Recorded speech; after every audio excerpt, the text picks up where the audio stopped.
Hello, and welcome to the Hppo show. Now it looks again like I'll be broadcasting to no one, so that's fine.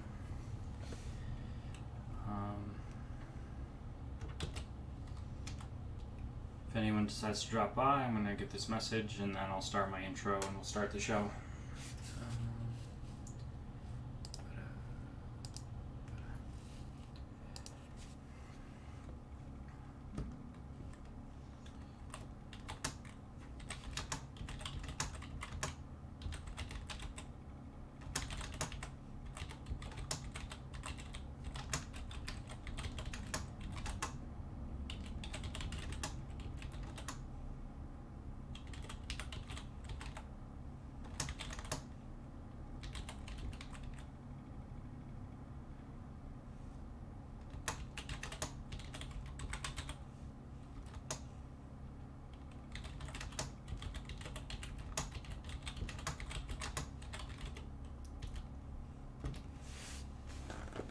Okay, so if you show up during the first 30 minutes, go ahead and rewatch the lesson and welcome.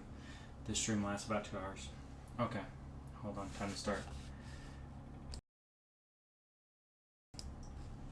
Hello and welcome to the Hppo show, where we're designing a 4-player card game, Freelander Adventures. In this show, we go over one game design topic, and then we spend the rest of the time designing a game and applying that concept to the game. In today's show, episode 7, we're going to go over game theory, and then the first portion is all scripted, so just feel free to watch the first 30 minutes of this, and then the rest of the hour and a half is going to be me designing epic monsters for Epic Monster Combat.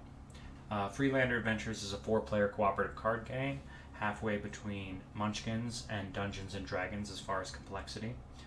It is a cooperative card game, so the goal is for each player to go on quests, collect gear, level up with loot, and then everyone teams up to fight epic monsters. 3 rounds of Epic Monster Combat, 3 rounds of regular questing, and everything is over and the game is won after you defeat the 3rd epic monster. The play session should take about 60 minutes. I plan to have this whole thing launched and ready to kickstart about June, but with Corona-chan, who knows? Who knows? So if you have any ideas, you want to help out, you want to see X monster or Y ability, Y piece of loot, go ahead and submit a comment, submit some fan art to me, I'll get permissions to use it from you, and we can go from there. So, alright, we're ready to start the Hppo show, episode 7, Game Theory.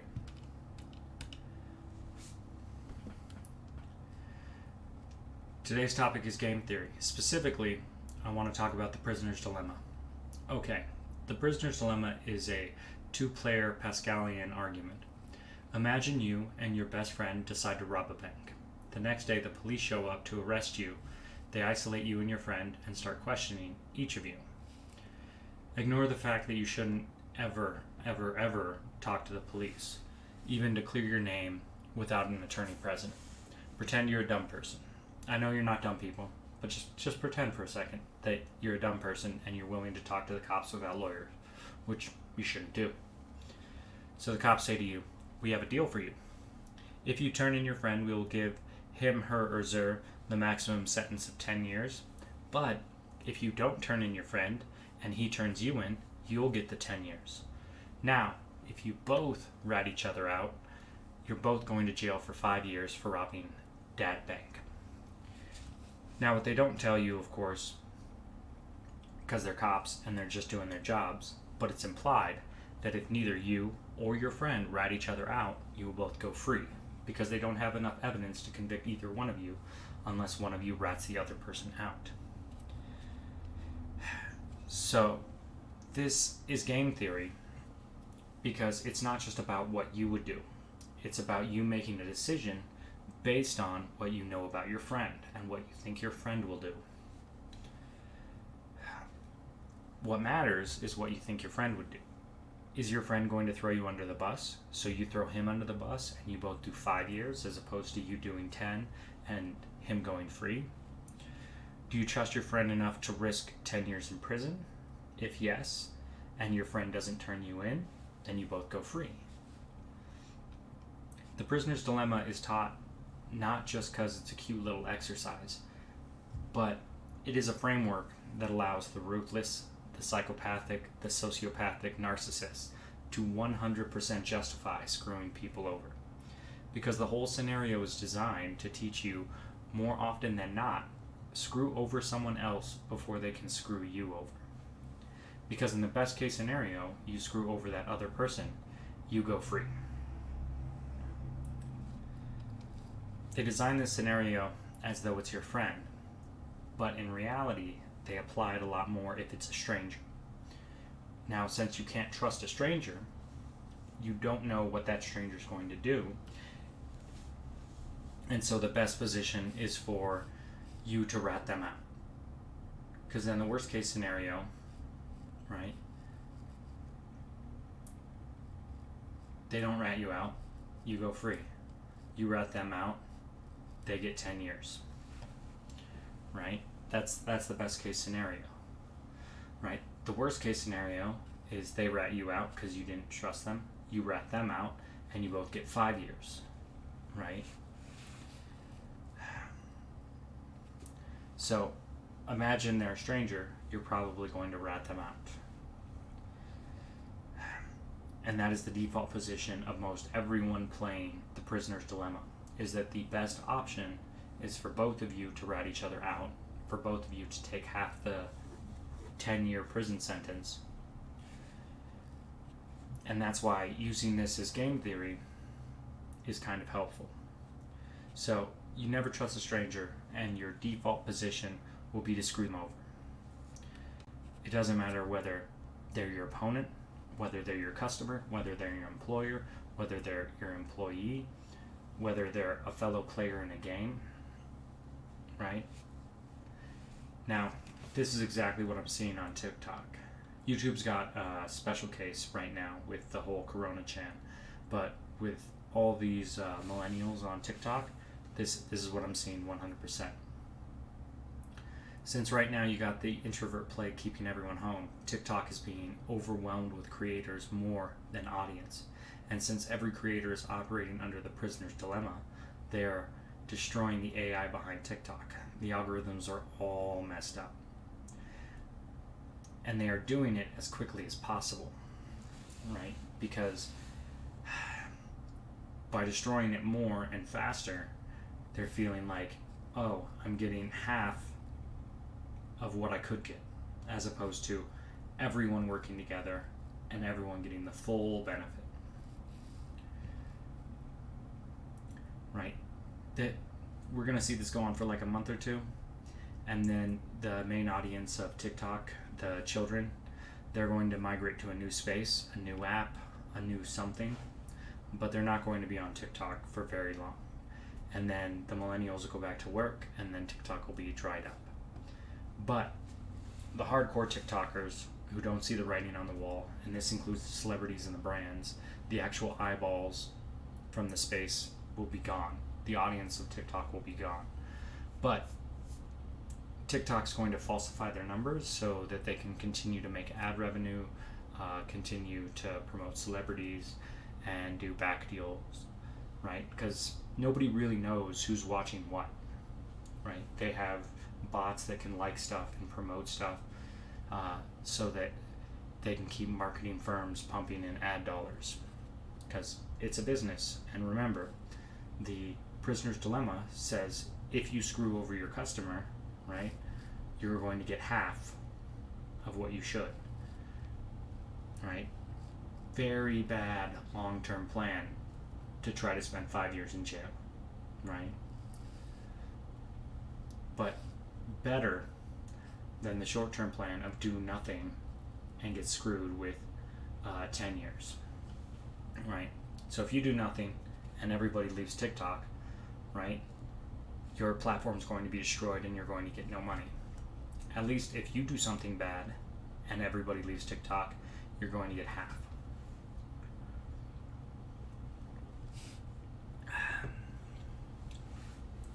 So, this is why I need you to understand the prisoner's dilemma.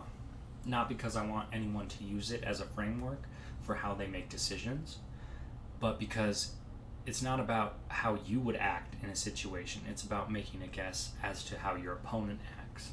Understand that a lot of people still use the prisoner's dilemma to make decisions.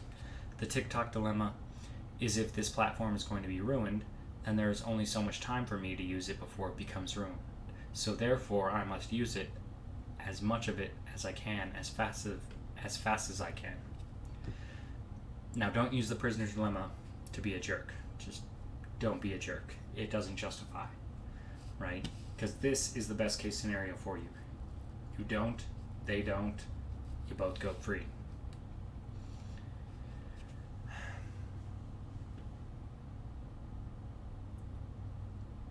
I'd rather serve, like me personally, I'd rather serve 10 years if I made the mistake of taking a snitch on a bank robbery, because I wouldn't rat them out, right? That fault's on me. I took them on the bank robbery and we both got arrested. That is my fault. I didn't plan that bank robbery good enough. I didn't get a good enough friend to help me rob that bank, right? I don't get to choose the strangers on TikTok, but there are things I can do, right? So you get to choose before this prisoner's dilemma ever becomes a problem. And that's kind of what YouTube's doing right now. What I don't get to choose is after I've made all my initial choices, what I don't get to choose is how my friend will act when the moment comes, right? So this is all up to them. 10 years or free, their choice, right? This is my decision, right? Free or 10 years.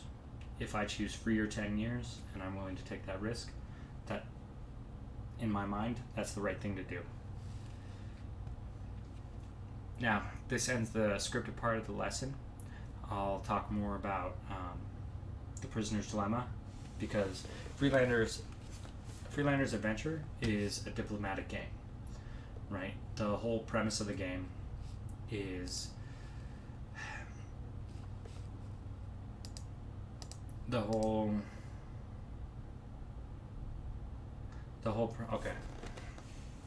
premise of this game is each player works separately for the first 3 turns, right? The game starts, first player goes first, he gets 3 actions. Going on a quest costs 1 action.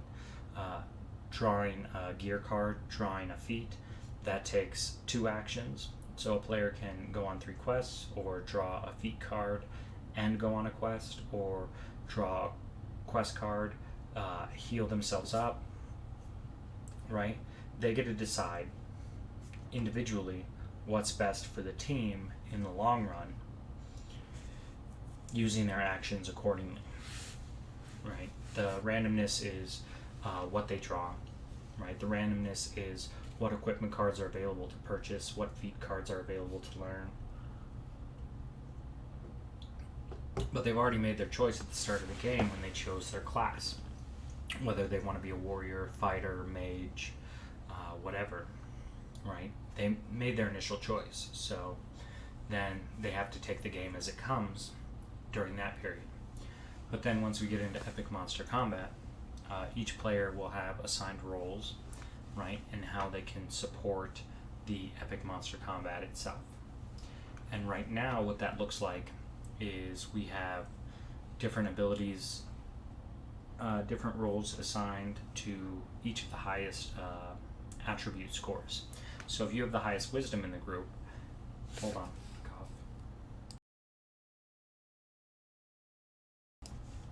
So if you have the highest wisdom in the group, you're the one who gets to decide how the epic monster is going to deal its damage, right? The epic monster is going to deal a bulk load of damage, but you're the one who gets to decide who gets hit for how much, right? Because that allows agency for the player with the highest wisdom, right? And since you have 4 players, 1 player is going to have the highest wisdom, and if two players are tied, they'll have either a roll off or decide amongst themselves. Right? All that really matters is somebody's responsible and somebody decides where the damage goes. So, if you apply the prisoner's dilemma to that, right, you go back to our chart, the person with the highest wisdom, they get full control, and they could be like, oh, well, if we kill Timmy's character, right, because Timmy's only a mage and he didn't get good spells or anything, if we kill his character, if I just assign all the damage to him so that we can save damage for the strength character who's going to be dealing all the damage, then the strength character can stay alive, and we go on to win this combat and almost kill Timmy, right? Like, this whole game is essentially diplomatic every 3 rounds, right? And it's going to get harder and harder. So, understanding the prisoner's dilemma, right? Well, we give each player agency depending on who has the highest attribute, right? Whether that be dexterity. Hold on. I'm going to go ahead and pull that up.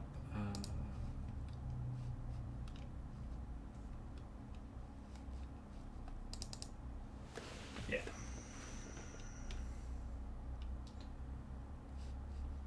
Right, so the player with the highest wisdom divides damage among the party. The player with the highest constitution gets a shield, and they're the one who decides to use it. So it could be that you have the highest wisdom and the highest constitution, or it could be that you have the highest wisdom but not the highest constitution. And we'll set it out so that the player with the highest wisdom divides the damage first, and then the player with the highest constitution decides whether or not they want to use the shield. Then the player with the highest strength is the one who decides how much damage the actual party does. Right? Each player rolls their combat die, their d10, against the epic monster, and then adds the strength from the player with the highest strength. Right? So all that really matters is you have one really strong character in strength. But you need a character with high constitution too. And it'll get more difficult as things go by. And since there is this element of randomness, the player with the highest strength, who you're loading all the strength on, might not get the loot that adds more strength during the regular turns, right? During the regular questing turns.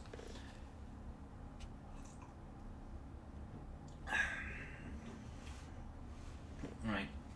And so whether you're the rogue, you'll also, if you have the highest charisma, right? If you're the player with the highest charisma, you assign who gets status effects, right? Each of the epic monsters will have status effects attached to them. Right now we need to spend our time creating more epic monsters. I have a few ideas, and I think I'll just be sketching them out, probably while listening to music. I want to make this whole YouTube video a lot shorter. I was really hoping that we'd get some more people, but that doesn't look to be the case. But hey, if you're watching this later, like, feel free to leave your comments, right? Add what epic monsters you want to see, right? The sooner you comment, and if you do it on the appropriate video, right? If you go to the equipment video and you're like, I want to see a grappling hook, right? I will like that, and I'll get a grappling hook in the game. Because this whole project is community development, right? Yes, I'm developing it all by myself at the moment. After this quarantine is over, I expect to get into beta testing with a group of my friends, and then also stream that and those sessions as well. So that'll be fun.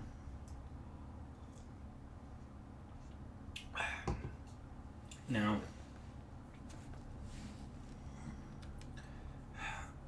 like, one of the things about you need to understand the prisoner's dilemma is it affects later aspects in the game. Like, After you defeat your first epic monster, if this is one of the first few times you guys are playing, and you don't like how the person with the highest wisdom is dividing the damage among the party, it may behoove you. You may think like, okay, well, what if I get the highest wisdom?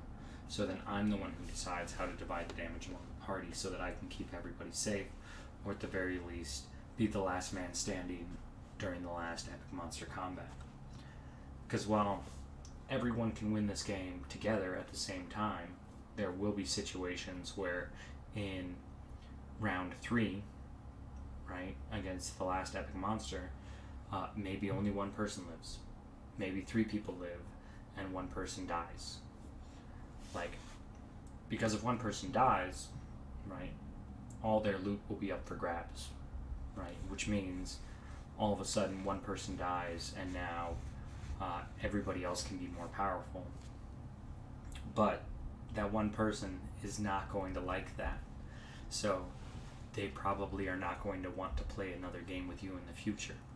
Just like in the prisoner's dilemma, if you send your buddy to prison for 10 years and after he gets out, he's not going to want to rob another bank with you, no matter how much money you guys made during the first one, or how sorry you are you sent him to jail, right?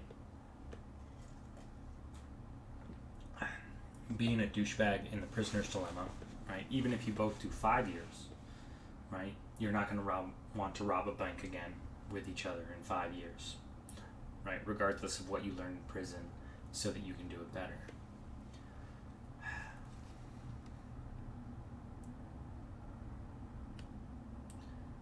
And then what else? Oh yes,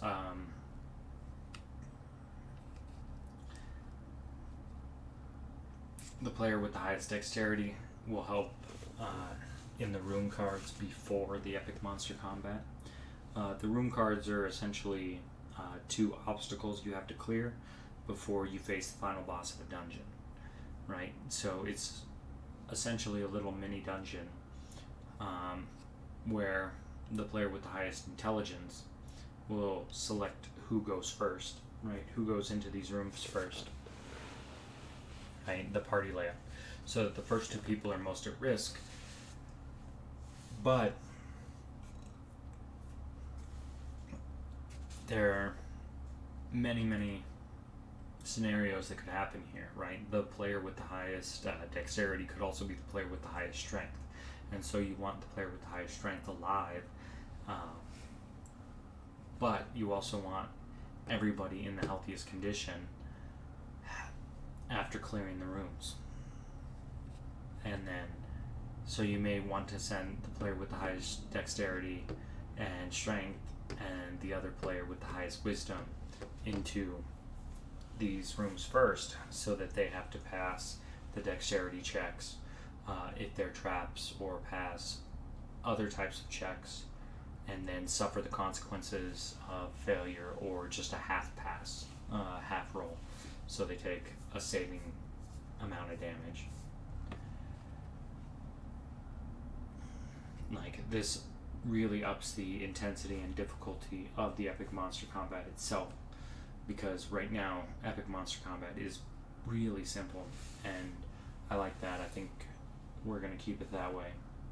So the only things to figure out, right, are what are the epic monsters we're going to add. All right, right now we only have a dragon elder with wraith breath, right? Hit points are 4, 10, and 16.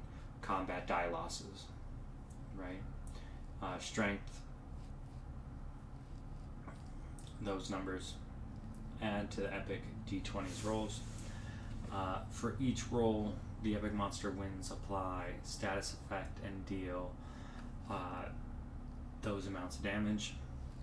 Wraith breath, the player affected by this status rolls a d6 and subtracts that number from the stats they choose, right? Because just like how wraiths function, except stealing experience points, these wraiths will just steal status. So,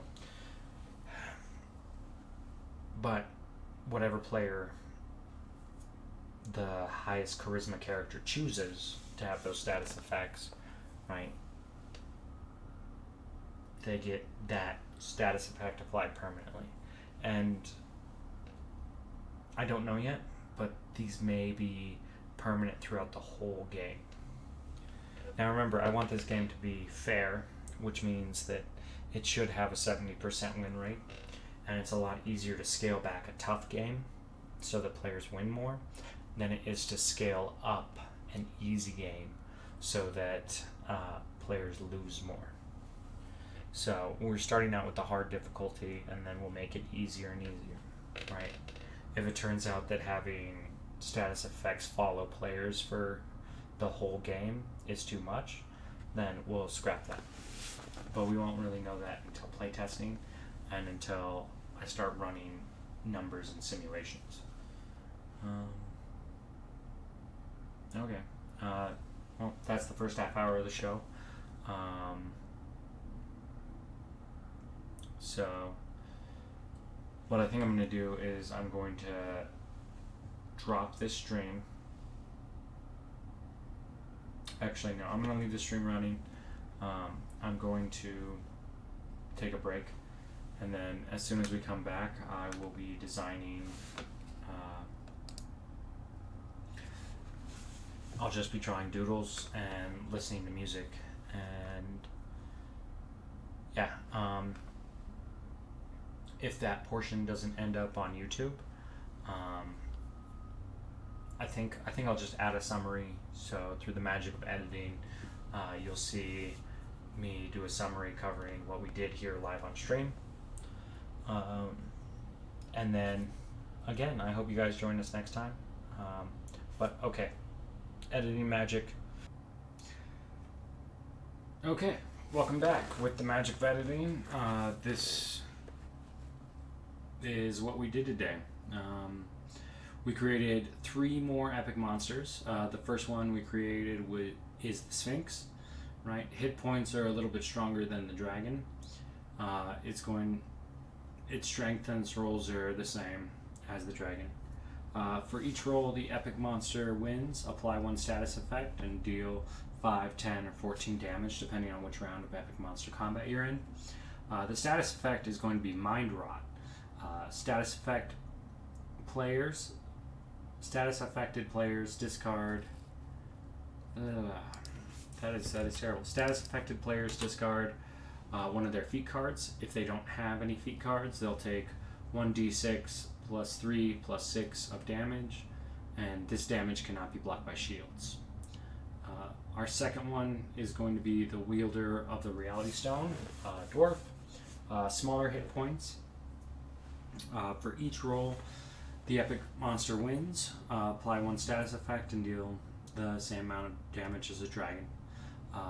This status effect is going to be Body Swap. Affected player rolls a die equal to the number of character classes in the game, then switches to that class. That class being the die roll. So if we're only going to have 8 character classes in the game, we're probably just going to have them roll a d10, and then they're safe on 9 and 10. Right? They keep the same class that they already are. So an example, player 1 is affected by 3 of the status effects. The player rolls their die and switches to that class. Then they roll again and switch to that new class. Then they roll again and switch to that new class. In between rolls, they may use instants and actions as normal, so you can discard loot. If you have loot that really helps out a mage and you become a mage for a second, that would be pretty cool for you to use it as the mage, right? And then this is really annoying, but fun. I think this is pretty fun. So, yeah, we're going to keep that. And then this one, the Glutinous Spawner. Hit points are about the same as the dragon. For each roll the epic monster loses, apply 1 status effect and spawn 1, 2, or 3 hunter oozes. Again, depending on what round of epic monster combat you're in. The status effect is Snare. Player gets -2 to their combat roll. Right, Hunter Ooze. Hunter Oozes deal 1d6 of damage for each roll the epic monster wins. They deal no damage the round they are spawned, so no damage the first round.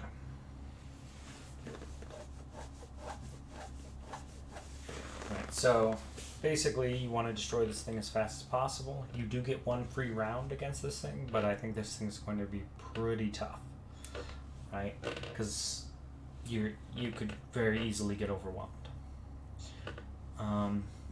So we did the math. If we have nine different epic monsters, then we're going to have a total variation of 504 different games you could play, right?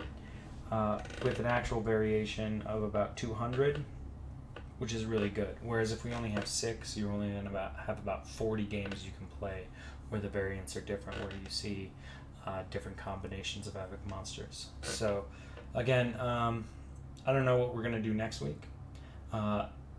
Leave a comment if you want anything in particular. I can do requests for as far as like what game topic we're going to go over. I feel really bad right now because, as you might know by now, I do step out and take breaks, and I don't occasionally make it all the way to 5 o'clock Eastern Standard Time. But somebody popped in to say good afternoon and then immediately popped out. So while my viewer count has gone up 1,000% over the last 2 weeks, with that one viewer hanging in for a second, I really missed my chance to keep them around. So if you're fortunate enough to find this and you enjoyed this and you're looking forward to making more, again, we'll be streaming live on Twitch, HPPO, twitch.tv, next Friday, 3 p.m. to 5 p.m. And not sure what we're going to cover yet, but go ahead and leave a comment on this video, like it. Feel free to find me. I'm not very hard to get a hold of. And yeah, I'm excited for next week. Oh, the other thing I did is just goof around and draw a sphinx. A terrible, terrible sphinx. Yeah, I'm going to put that away. So to sum it up, thanks for joining us. Right, thanks for watching this VOD. And yeah, I love you all. And leave some comments. Oh yeah, before I forget, there is a Dropbox on the Twitch, right? Go ahead and leave comments and suggestions there for what you want to see. Go ahead and leave comments and suggestions there, and I'll get back to you, right? Cool. I hope everyone enjoyed this. And if you didn't, if there's like a way I can improve further, let me know, because every week I'm just trying to get better at this. Alright, much love. Goodbye.